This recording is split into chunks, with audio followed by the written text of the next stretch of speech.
धन्यवाद सभापति महोदय। हम ही को कातिल कहेगी दुनिया, हमारा ही कत्लेआम होगा। हम ही कुएं खोदते फिरेंगे, हम ही पे पानी हराम होगा। सभापति महोदय, सन 1947 में दिल्ली की जामा मस्जिद की तारीखी सीढ़ियों पर खड़े होकर के भारत रत्न मौलाना अबुल कलाम आजाद साहब ने कहा था कि मुसलमानों कहां जा रहे हो, यह है तुम्हारा मुल्क, यहां तुम्हारे आबाओ अजदाद की कब्रें हैं। उस वक्त मौलाना आजाद की ये सदाएं सुन करके लोगों ने अपने सरों की गठरियां उतार करके रख दी थी।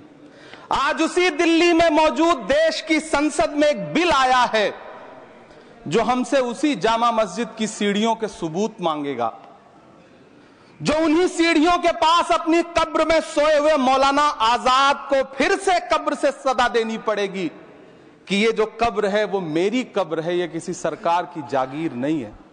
सभापति महोदय, मैं जहां खड़ा हूं इसी संसद भवन के सामने सड़क के उस पार अपनी कब्र में सोए हुए भारत के पूर्व राष्ट्रपति फखरुद्दीन अली अहमद की कब्र है। शायद अब उस कब्र से भी सदाएं आए कि ये कब्र मेरी कब्र है, ये सरकार की जागीर नहीं है। सभापति महोदय, मैं वक्फ कानूनों में किए जा रहे संविधान विरोधी बदलावों के खिलाफ बोलने के लिए खड़ा हुआ हूं। संविधान का आर्टिकल 14 हो, 29 हो, 30 हो, चीख चीख कर कहता है कि देश में सब बराबर के हकदार हैं। आर्टिकल 26 कहता है कि सबको अपने अपने मजहबी कामों के लिए मंदिर, मस्जिद, गिरजाघर, गुरुद्वारों का निर्माण करने का हक है और उसका रखरखाव का भी हक है। लेकिन डॉक्टर बाबा साहब अंबेडकर के संविधान को हर दिन कुचलने वाली ये सरकार देश के मुसलमानों से नफरत में इतनी अंधी हो गई है कि खुलेआम देश की संसद में देश सरकार के माइनॉरिटी मिनिस्टर साहब और होम मिनिस्टर साहब झूठ बोलते हैं और देश को गुमराह करते हैं, झूठ शब्द असत्य बोलते हैं। सरकार ने इस बिल का नाम उम्मीद रखा है। मंत्री जी कल से इसे देश के मुसलमानों के लिए नई उम्मीद बता रहे हैं। नहीं मंत्री जी, न तो यह बिल मुसलमानों के लिए नई उम्मीद है और न ही उम्मीद की नई किरण। सभापति महोदय, भाजपा ने पूरे देश में वक्फ के नाम पर कई सारे झूठ फैलाए हैं। आइए आज उनकी सच्चाई पर बात करते हैं। वक्फ ट्रिब्यूनल को ऐसे बताया जाता है जैसे वक्फ ट्रिब्यूनल कोई मजहबी खाप पंचायत हो। सभापति महोदय, जबकि सच्चाई यह है कि वक्फ ट्रिब्यूनल भी तो सरकारी न्यायिक विभाग है जिसमें सरकार द्वारा नियुक्त जज होते हैं, जिसमें प्रशासनिक अधिकारी होते हैं, कहीं ऊपर से थोड़ी आ गए।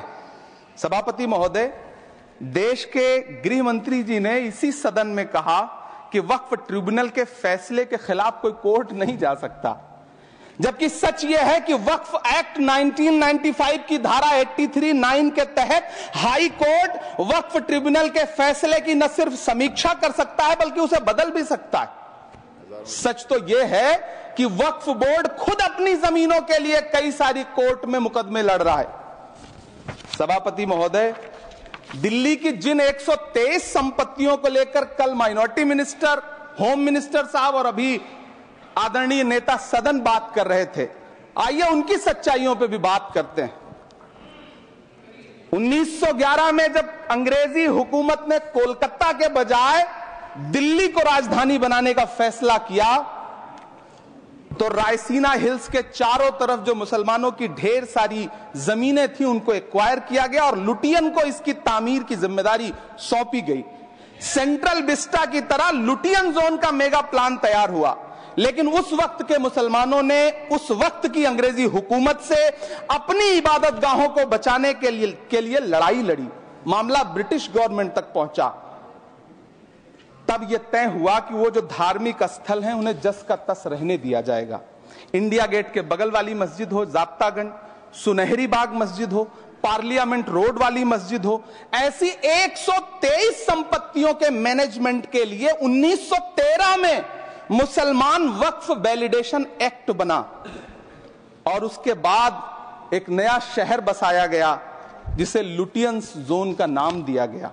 फिर 1943-45 के बीच एक और समझौता हुआ आजादी से पहले उसके तहत काफी सारी वक्फ जायदादों को सुन्नी मजलिस औकाफ बनाकर उसके अंडर किया गया ताकि उसकी देखरेख की जा सके।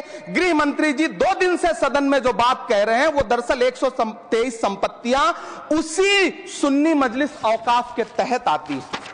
सभापति महोदय, आजाद भारत आजाद हुआ। आजादी के बाद भारत में 1954 में वक्फ एक्ट लागू हुआ, जिसकी धारा 9 के तहत 1964 में केंद्रीय वक्फ काउंसिल का गठन हुआ। दिल्ली की वही 123 प्रॉपर्टीज को 1970 में सर्वे गजट करके गजट नोटिफाई किया गया। इसके निपटारे के लिए पूर्व प्रधानमंत्री इंदिरा जी के द्वारा 1974 में एक बर्नी कमेटी बनाई गई। बर्नी कमेटी ने 1976 में इन 123 संपत्तियों को दिल्ली वक्फ बोर्ड की संपत्ति होने की रिपोर्ट सौंपी। उस रिपोर्ट के आधार पर 1984 में कांग्रेस सरकार ने उन 123 प्रॉपर्टीज को दिल्ली वक्फ बोर्ड को सौंपने का फैसला किया, जिसके खिलाफ विश्व हिंदू परिषद कोर्ट गई। मामला 2011 तक पेंडिंग रहा। फिर 2011 में कोर्ट ने सरकार को आदेशित किया कि इसका निपटारा करो।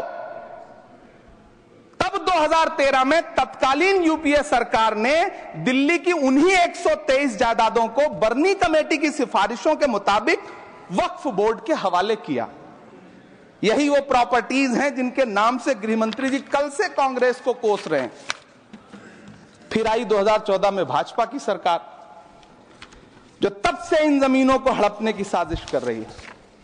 जिस बिल को मुसलमानों के हुकूक की हिफाजत करने वाला बिल बताया जा रहा है, उसी को पेश करने के लिए और उस पर बात करने के लिए लोकसभा में भाजपा सरकार के पास एक भी मुस्लिम सांसद नहीं है। जिस वक्त, मैं लोकसभा कह रहा हूं, सुना करिए, जिस वक्फ बिल को मुस्लिम महिलाओं को हक दिलाने वाला बताया जा रहा है, उसे संसद में पेश करने वाली पार्टी के पास न तो राज्यसभा में, न लोकसभा में, न देश की किसी विधानसभा में एक भी मुस्लिम महिला सदस्य नहीं।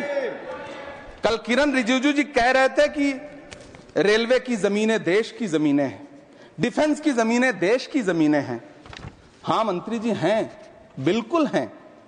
ये जो वक्फ की जमीनें हैं, ये हमारे पुरखों ने धार्मिक कामों के लिए डोनेट किया है।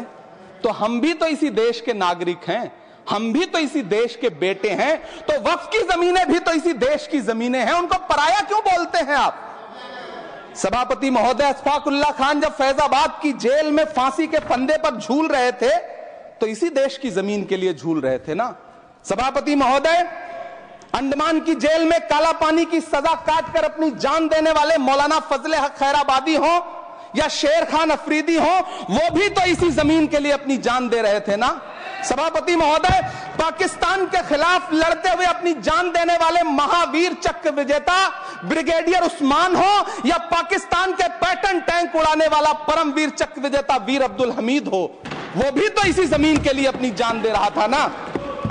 और मंत्री जी, मैं इस सदन में अलल ऐलान ये कहता हूं कि जब भी इस देश की जमीन को लहू की जरूरत होगी, आपसे 2 कदम आगे इमरान खड़ा मिलेगा। ये मैं आपसे यकीन दिलाते हुए कह रहा हूं। सभापति महोदय, मैं सरकार से कहना चाहता हूं, हमसे हमारी इबादत गाहें तो मत छीनिए ना, हमारे घरों पे बुलडोजर तो मत चलाइए ना, हमारी कब्रों में तो हमें सुकून से सोने दीजिए ना। सभापति महोदय, माइनॉरिटी मिनिस्ट्री का बजट कट करके, मुस्लिम बच्चों की स्कॉलरशिप बंद करके अब सरकार कह रही है कि हम वक्फ की आमदनी से गरीब मुसलमानों का भला करेंगे। गुजरात की बेटी बिल्किस के बलात्कारियों की रिहाई के बाद उन्हें माला पहनाने वाली लोगों के नेता ये कह रहे हैं कि यह बिल मुस्लिम महिलाओं को उनका हक दिलाएगा। धन्यवाद मोदी जी, क्या बढ़िया सौगातें मोदी दे रहे हैं आप। पहले हमें गुजराते मोदी दिया, आप सौगातें मोदी दे रहे हैं।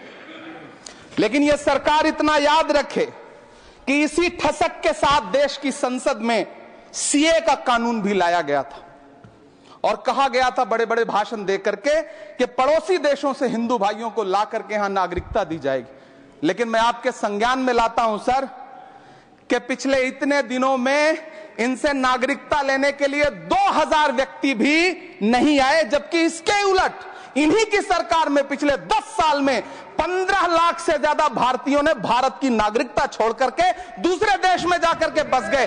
यह हुआ उस कानून का अंजाम। सभापति महोदय, इसी तरह की जिद के साथ किसानों के खिलाफ भी कानून लाए गए थे। जिस तरह आज वक्फ के फायदे गिनाए जा रहे हैं, उसी तरह से किसानों को भी कृषि कानूनों के फायदे गिनाए गए थे। लेकिन अंजाम क्या हुआ? 700 किसानों की शहादत लेने के बाद सरकार को अन्नदाता किसानों के सामने घुटने टेकने पड़े और कृषि कानून वापस लेने पड़े। जिल्ले इलाही, जमहूरियत जो है वो नफरत और ठसक से नहीं चलती है, अकड़ से नहीं चलती है, उसमें सबकी हिस्सेदारी जरूरी है। कल देश के माइनॉरिटी मिनिस्टर ने लोकसभा में खड़े होकर एक शेर सुनाया था कि मुझसे कोई बदगुमान न हो, तो मैं उन्हें एक शेर सुनाना चाहता हूं कि मैं आज जद पे हूं तो इतना खुशगुमान न हो, मैं आज जद पे हूं तो इतना खुशगुमान न हो, चराग सबके बुझेंगे हवा किसी की नहीं। नीतीश कुमार जी हो, चंद्रबाबू नायडू जी हो, चिराग पासवान जी हो, जयंत चौधरी जी हो, देवे गौड़ा जी हो, जीतन राम मांझी जी हो, सबको समझना पड़ेगा कि जब जंगल में आग लगती है तो न वो बरगद बचते हैं जो हवा को आंधी में तब्दील करते हैं, न वो बांस बचते हैं जो आपसी रगड़ से चिंगारी पैदा करते हैं। सभापति महोदय, जब देश को मनमोहन सिंह साहब जैसा काबिल प्रधानमंत्री मिलता है तो देश को आरटीआई जैसा एक्ट मिलता है, सेज जैसा एक्ट मिलता है, मनरेगा जैसा एक्ट मिलता है, लिबरलाइजेशन मिलता है, राइट टू एजुकेशन मिलता है, नेशनल फूड सिक्योरिटी एक्ट मिलता है। लेकिन जब देश को सौगातें मोदी मिलती है तो क्या मिलता है? सीए मिलता है, फॉर्म्स लॉ मिलता है, आर्टिकल 370 मिलता है, इलेक्टोरल बॉन्ड जैसा एक्ट मिलता है और वक्फ अमेंडमेंट एक्ट जैसे बिल देश को मिलते हैं। मुझे तो अपने हमवतन भाइयों से पूछना है कि आपको अपने बच्चों की तरक्की, खुशहाली और नौकरी की दरकार है या फिर मुसलमानों की दान की गई जमीनों को लूटकर धन्ना सेठों को देने की साजिश करने वाले कानून की? सभापति महोदय, यह सरकार रात के 3 बजे तक पूरे देश को जगा करके संसद में अपने ही नागरिकों को नीचा दिखाने के लिए वक्फ बिल ला रही थी, तो उधर रात के 1:30 बजे अमेरिका हम पर 26% टैरिफ लगा रहा था। सरकार की प्राथमिकताएं देश को पता।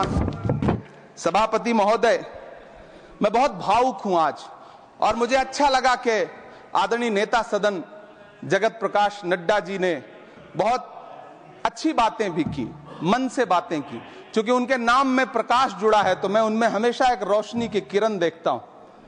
मैं उनके सामने बहुत अदब से ये बात कहना चाहता हूं कि चरागों के सफर में दबदबा हो आंधियों का तो फिर अंजाम जुल्मत के सिवा कुछ भी नहीं होगा।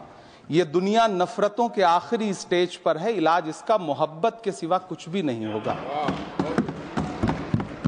मैं भावुक हूं, मेरी पलकें गीली हैं। अगर देश की एक बहुत बड़ी आबादी को लगता है कि आप उसका भला करने के लिए नहीं बल्कि उनकी इबादतगाहों, उनकी कब्रिस्तानों, उनकी खानकाहों को बर्बाद करने का बिल ला रहे हैं, तो फिर आप अगर समझाने में नाकामयाब रहे हैं तो यह आपकी नाकामयाबी है। पहले समझाइए, उसके बाद कोई बिल लेकर के आइए, तब शायद हम आपका इतनी पुरजोर तरीके से विरोध ना करें।